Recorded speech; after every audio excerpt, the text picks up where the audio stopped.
Então nada do que você disser hoje poderá ser usado contra você se o Estado quiser prendê-lo depois. O Estado não vai decidir me prender. Essa era Wendy Adelson em 2019. Será que a situação mudou para a ex-esposa de Dan Markel após a condenação de seu irmão e mãe por conspirar para matar o professor de direito? Você precisa de um momento para se recompor? Eu analiso o que os promotores podem fazer a seguir com a ex-advogada de Dan Markel, já que a investigação parece estar longe de terminar.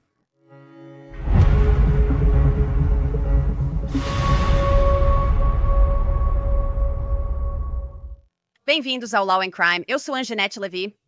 Dona Adelson, matriarca da família Adelson, solicita novo julgamento após ser considerada culpada por todas as acusações na conspiração para assassinar Dan Markel, em Leon, Flórida.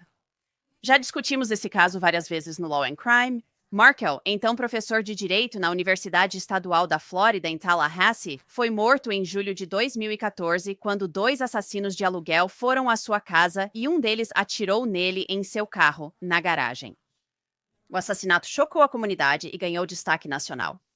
Dan Markel deixou os filhos pequenos na pré-escola cedo e depois foi à academia. Ninguém conseguia pensar em alguém que quisesse machucar Dan Markel, exceto membros de uma família, os Adelson. Dan Markel e sua ex-esposa, Wendy Adelson, tiveram um divórcio amargo e disputavam a guarda, principalmente devido ao comportamento da mãe de Wendy, Dona Adelson, com os filhos.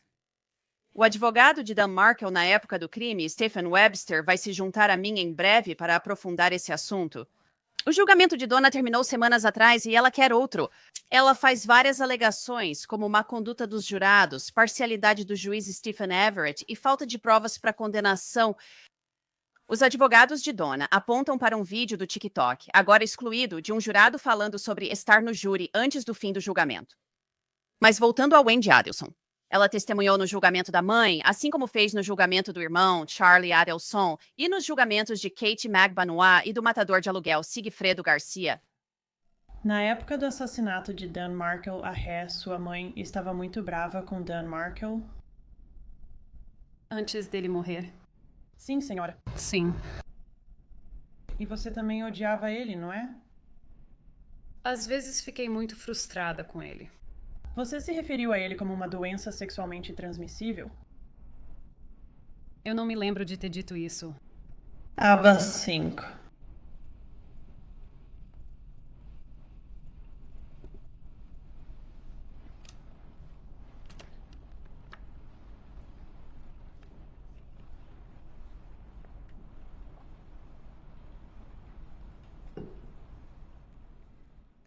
Acho que fui eu que fiz essa analogia. Danny é uma doença sexualmente transmissível. Um erro casar com ele e isso nunca vai embora. Foi isso que você disse? Eu disse. Você falou disso com sua mãe?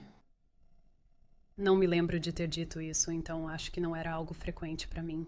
Isso foi dito em um e-mail em 26 de fevereiro de 2013, correto? Foi sim. Aproximadamente 17 meses antes do assassinato. Sim, mas acho que não foi um e-mail. Parece que foi tipo uma mensagem de iMessage.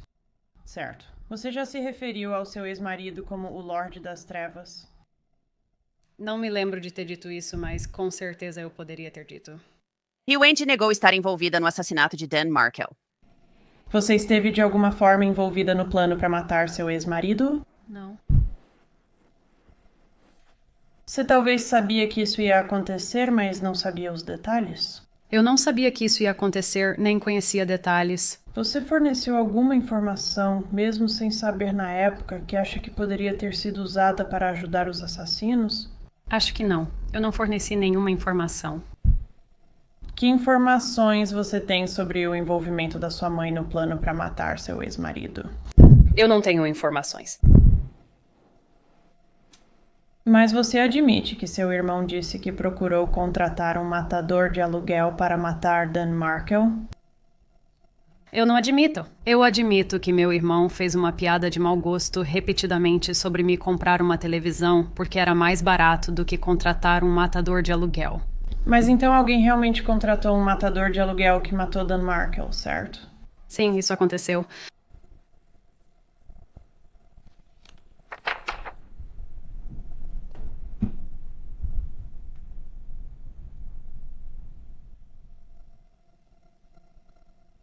Fazer parte do plano para matar seu ex era para que você tivesse uma negação plausível ou para saber muito pouco sobre isso? Não participei de nenhum plano para matar Danny. Você foi protegida do plano porque, sei lá, não podiam confiar em você para guardar um segredo? Eu não estive envolvida em nenhum plano para matar Danny. Wendy Adelson sempre negou envolvimento na conspiração para matar Dan Markel. Mas os promotores consideram Wendy Adelson e seu pai, Harvey Adelson, co-conspiradores não indiciados. Wendy Adelson obteve imunidade limitada para testemunhar em todos os julgamentos em que depôs. Falaram muito sobre Wendy no julgamento de Donna? E qual era o propósito desse assassinato, de acordo com o que você entendeu? Que eles queriam as crianças. Quem queria as crianças? A Wendy. Tudo bem. Você entendeu que matou o pai das crianças para Wendy ficar com elas? Sim, senhora. Você já mencionou anteriormente que um dentista estava envolvido? Sim, senhora. Quem era o dentista? Charlie? E como ele era relacionado? Namorado da Kate, ou seja lá como você quiser chamar. Certo, então Kate era a esposa do Garcia, mas também namorada do dentista? Sim. Você já teve algum contato com o dentista alguma vez? Não. Você já teve contato com alguém da família Adelson? Não, senhora. Tudo passou pela Kate, certo? Sim, senhora. O que o dentista, se você souber, tinha a ver com a senhora em Tallahassee, cujos filhos precisavam dos filhos dela? Eu não sei nada sobre eles. Quero deixar claro. Wendy Adelson não foi acusada de nenhum crime na morte de Dan Markel, mas será que os promotores estavam sinalizando algo para o futuro? O escritório do promotor do condado de Leon, Jack Campbell, informou que não comentaria quando entrei em contato sobre isso. Gostaria de chamar Stephen Webster. Ele foi o advogado de Dan Markel no divórcio dele com Wendy Adelson. Stephen, primeiramente, quero saber sua reação à condenação de Donna Adelson pelo júri em Tallahassee por envolvimento na conspiração para matar Dan. É muito satisfatório. Sabe, eu sinto pelos filhos do Dan, os filhos dele, que você sabe, eles estão constantemente, acho que, em uma montanha russa emocional. Então isso está sempre no fundo da sua mente. Mas é muito gratificante, porque eu definitivamente, sabe, tive muitos dias em que achei que nunca veria a justiça sendo feita pelo Dan. E não há dúvida de que Donna foi um componente fundamental do assassinato. Então ela precisava ser responsabilizada. Voltando àquele dia em que ele foi assassinado, você praticamente suspeitou imediatamente que os Adelson estavam envolvidos, não foi? Sim. Sabe, eu nunca tinha pensado nisso antes, nunca. Eu não achava que eles representavam uma ameaça física para o Dan. Eu estava preocupado que a Wendy pudesse fazer algumas falsas acusações contra o Dan e tentar inventar algumas acusações criminais para ganhar vantagem e influência, mas eu nunca achei que eles representassem uma ameaça física.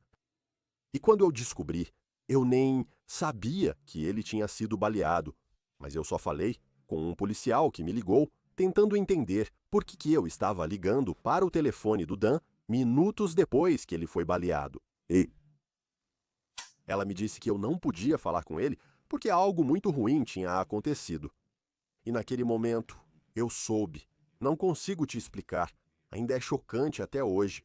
Mas naquele momento, eu soube que eles o tinham matado. Eu simplesmente não consigo acreditar em estar nessa situação. Você contou isso para as autoridades? Quero dizer, você disse para eles, olhem, vocês precisam investigar essas pessoas. Eu não me lembro de nada do que aconteceu naquela conversa depois que ela me disse isso. Eu não me lembro. Eu nunca tive nenhuma lembrança disso. Não sei o que respondi nem como terminamos a ligação. Minha esposa estava ao meu lado. E você sabe... Ela basicamente disse que tem algumas lembranças sobre coisas que foram ditas que eu não me lembro. Assim que o policial me disse que algo realmente ruim tinha acontecido com ele, eu entrei meio que em um estado de choque. Nós viajamos e estávamos junto com várias outras famílias do beisebol. E eu me lembro que todos estavam meio que se reunindo, fazendo suas coisas. E eu me lembro que eu sou do tipo que fica andando de um lado para o outro. E eu me lembro que eu só ficava andando de um lado para o outro, tentando aceitar tudo aquilo. Aí acabei evitando a polícia de propósito. Eu conhecia bem alguns investigadores, e eu estava meio preocupado que, se eu conversasse com eles, algumas das minhas memórias e meu conhecimento de certas coisas pudessem acabar se misturando com informações que eu pudesse aprender com eles. Eu sabia que eles estavam ocupados, então fiquei afastado. Eu só entrei em contato uma vez com o investigador Aison. E isso foi quando a Wendy foi, não sei, talvez... Na minha lembrança, foi cerca de 2 semanas depois que o Dan foi morto. Talvez menos. Recebi um telefonema no meu escritório que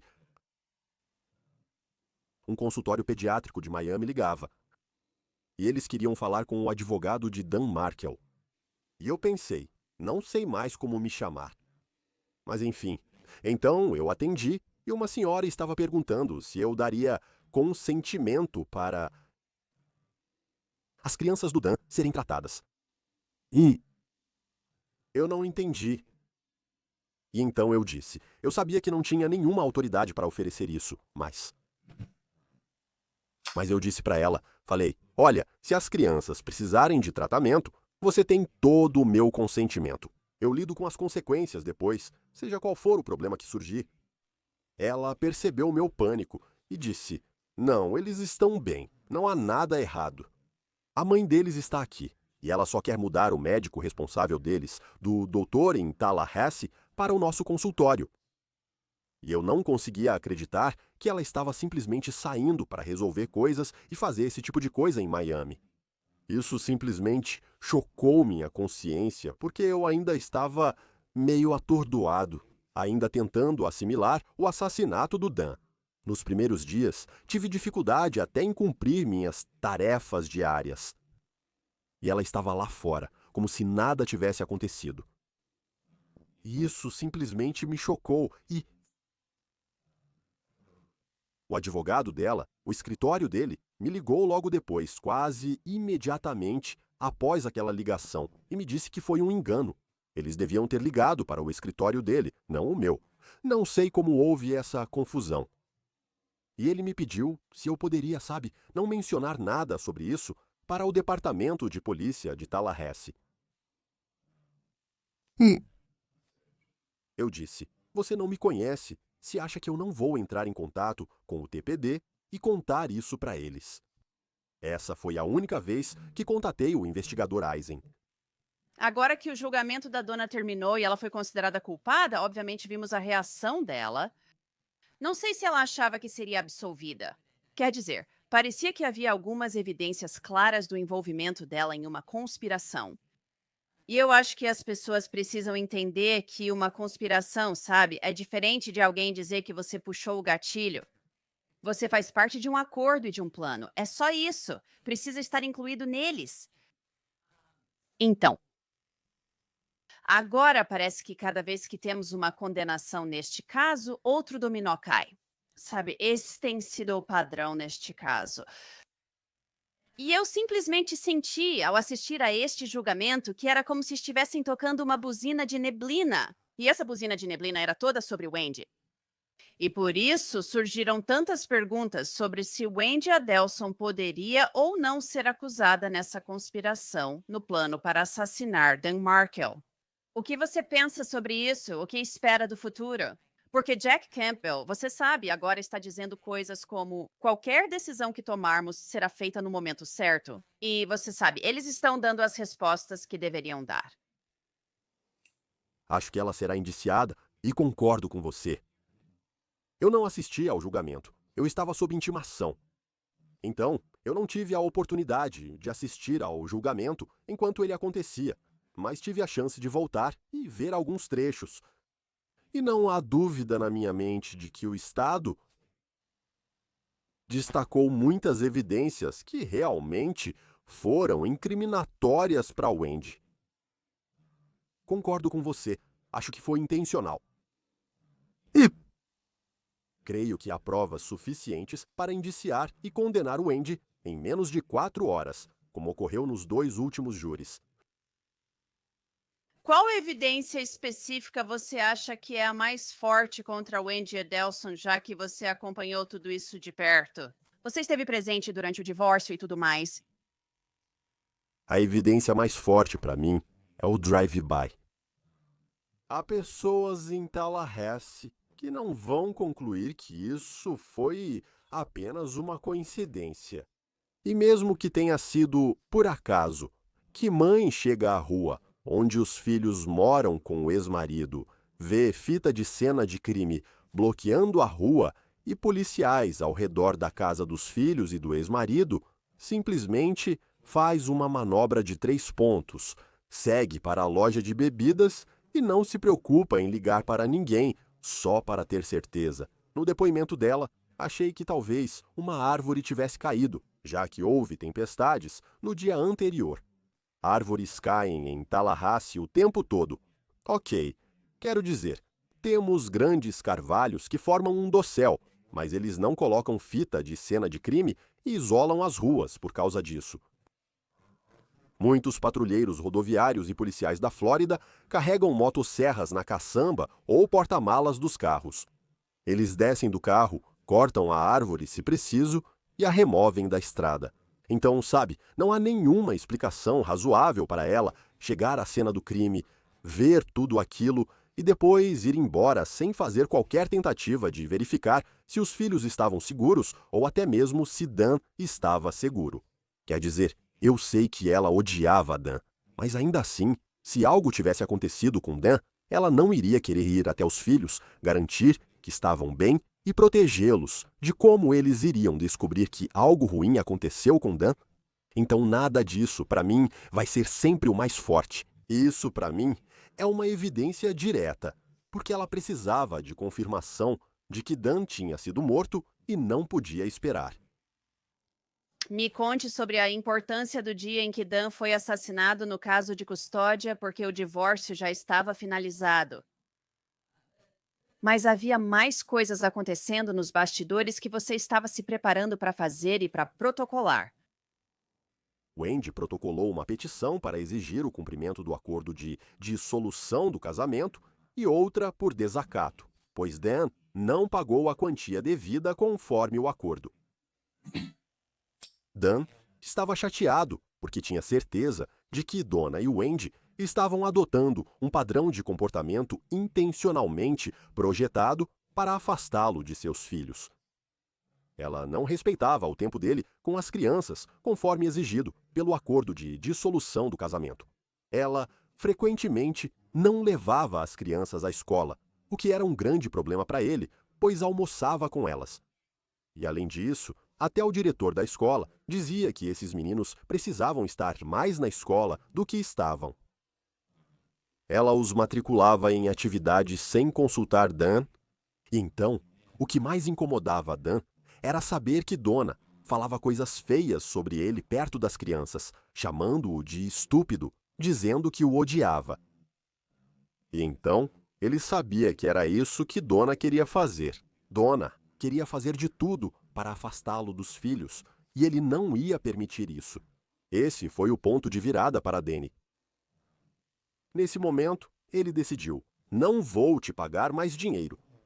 E ele sabia que ela ia entrar com uma moção por desacato. E ele entrou com uma contramoção por desacato.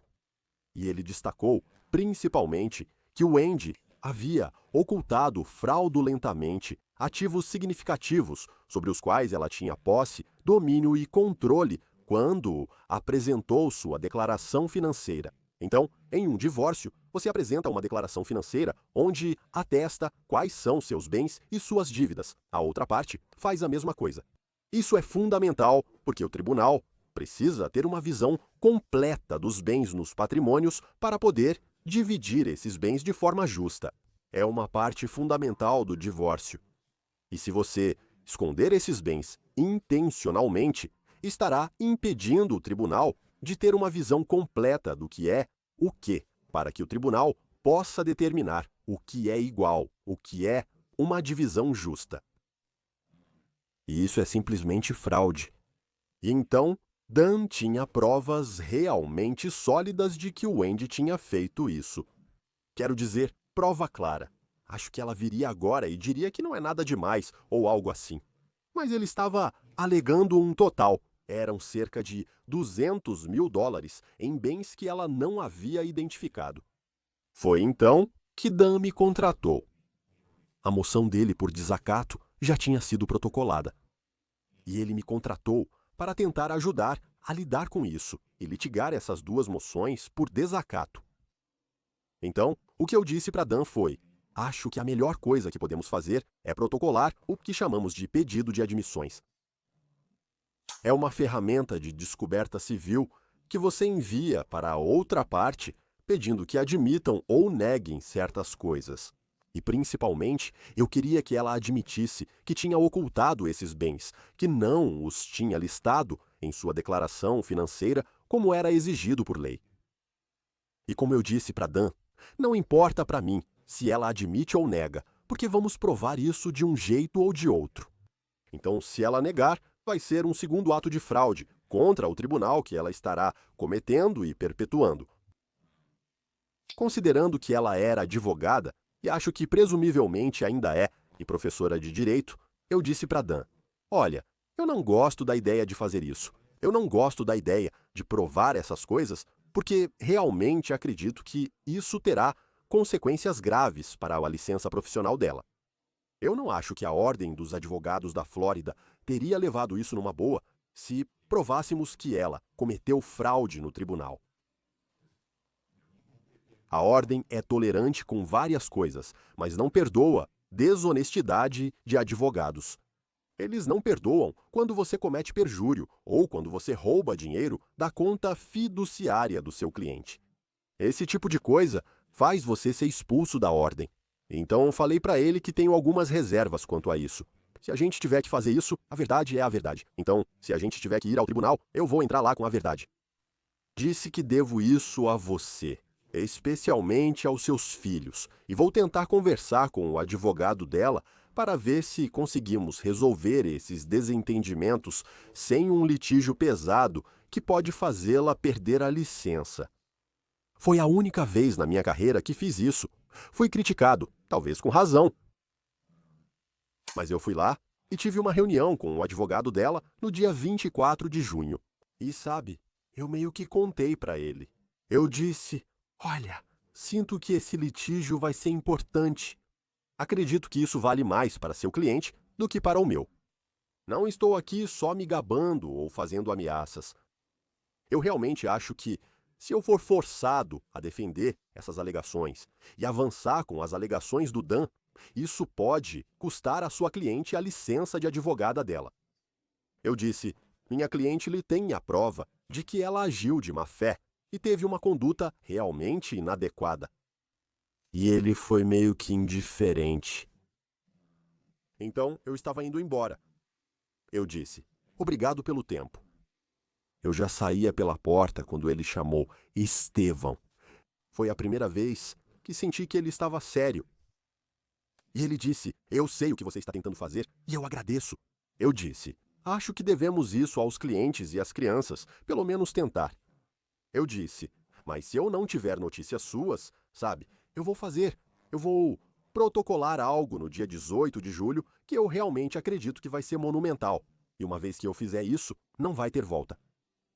Eu disse a ele que protocolaria naquele dia. Danny e eu já trabalhávamos nisso no dia anterior ao pedido. Era pra gente finalizar isso naquela manhã. Falei com ele por telefone, mas não consegui naquele momento. Estava com várias distrações. Então, disse a ele: te ligo quando as coisas se acalmarem, em algumas horas.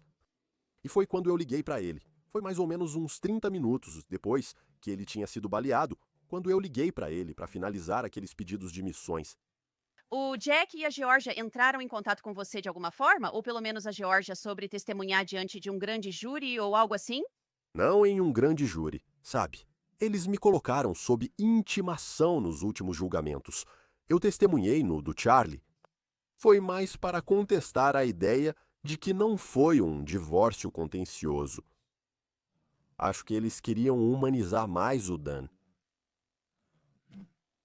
Sabe, o Dan teve um impacto muito grande em mim, pessoalmente, por causa da forma como ele amava os filhos e de como agia como pai. Ele realmente me inspirou a querer ser um pai melhor, mais atencioso. Nunca vi um pai como ele. Então acho que eles queriam um pouco mais de mim para adicionar um pouco desse tempero, se eu pudesse. Então, se você fosse apostador, Estevão, quero dizer, o que a sua bola de cristal diria? Onde você apostaria, sabe? Onde você colocaria suas fichas nisso? Você acha que teremos novidades em breve ou só daqui a alguns meses? Quero dizer, realmente não há um prazo de prescrição para isso. Então você acha, quer dizer, onde você apostaria? Acho que já participei do seu programa antes, perto do Natal. Sim, Acho que 2023. 23? É, cara. Uau!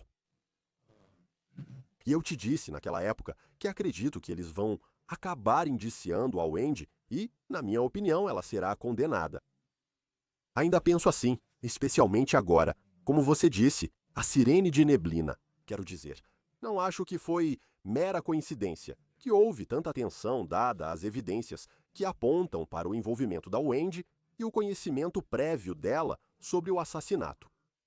Eu acho que esperaria. Eu meio que penso que estamos olhando para cerca de 3 meses. É o que eu acho.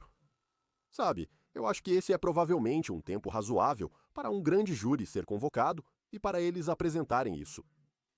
Por que 3 meses? O que é isso? Por que esse prazo?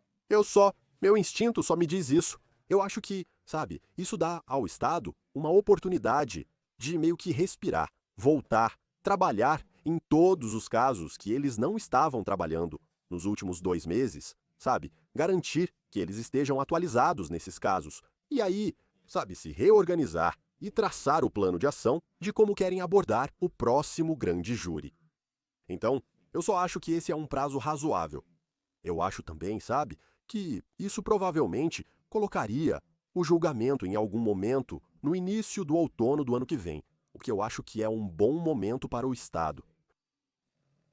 Sabe, os estudantes já estariam de volta à FSU e à BAMU. Então eu acho que esse é um bom momento para selecionar o júri. Pelo que entendi, esse júri era composto por pessoas muito jovens e funcionou.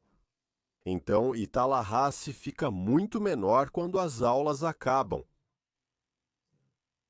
Bem, só de pensar que você fala de 3 meses, isso já nos leva além da sentença formal da dona. Então. É. Bem, Stephen Webster, foi bom conversar com você de novo. Lamento que tenha sido por algo tão horrível, mas agradeço por ter vindo. Agradeço mesmo. Claro, é importante manter a memória do Dan viva. E eu nunca, jamais poderia ter imaginado o movimento que surgiria, que se uniria aqui em torno do assassinato do Dan e da busca por justiça. E sou grato por isso. Obrigada. Obrigado. Entrei em contato com a advogada de Wendy Adelson no momento da gravação, mas ainda não tive resposta. E é isso para este episódio do Crime Fix. Eu sou a Anjanette Levy, muito obrigada por me acompanhar. Te vejo aqui na próxima vez.